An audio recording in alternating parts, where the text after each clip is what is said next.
السلام علیکم 5 کلاس، کیسے ہیں آپ لوگ بچوں؟ آج 6 جنوری ہے اور بدھ کا دن ہے۔ آج ہم اردو بی میں مضمون لکھیں گے میرا استاد۔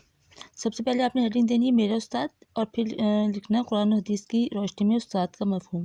یہ دونوں چیزیں بچوں اپنے مارکر سے لکھنی، ٹھیک ہے؟ اس کے بعد ہم پڑھنا شروع کرتے ہیں۔ استاد قوم کا معمار ہوتا ہے، معمار یعنی کہ بنانے والا۔ وہ قوم کا محسن ہوتا ہے جو قوم کے نونہالوں کو جہالت کی تاریکیوں سے نکال کر علم کی روشنی میں لاتا ہے۔ نونہال کا مطلب ہوتا ہے بچے۔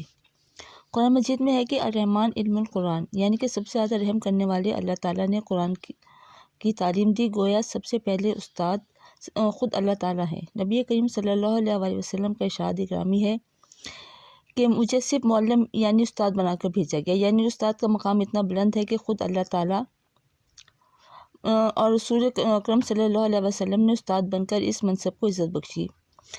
یہ ہے انما بعث المعلمہ، یعنی کہ مجھے صرف معلم یعنی استاد بنا کر بھیجا گیا۔ اسی لیے اسلام کی تعلیم یہ ہے کہ والقرآن من العلوم من الماء ہے کہ تم جس سے علما کہ تم جس سے علم حاصل کرتے ہو اس کی عزت کیا کرو۔ سکندر اعظم کہا کرتا تھا کہ میں اپنے استاد کی اپنے باپ سے زیادہ عزت کرتا ہوں، کیونکہ میرا باپ مجھے آسمان سے زمین پر لایا اور میرے استاد نے مجھے علم کے ذریعے زمین کی پستیوں سے اٹھا کر آسمان کی بلندیوں پر پہنچا دیا۔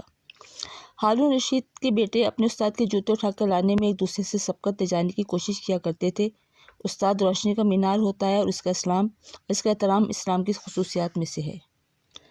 بچوں آج ہم یہ آدھا مضمون کریں گے، آدھا مضمون ہم کل کریں گے، ٹھیک ہے؟ یہ کام آپ نے کاپی پر کرنا ہے اور اس کو اچھی طرح سے یاد بھی کرنا ہے۔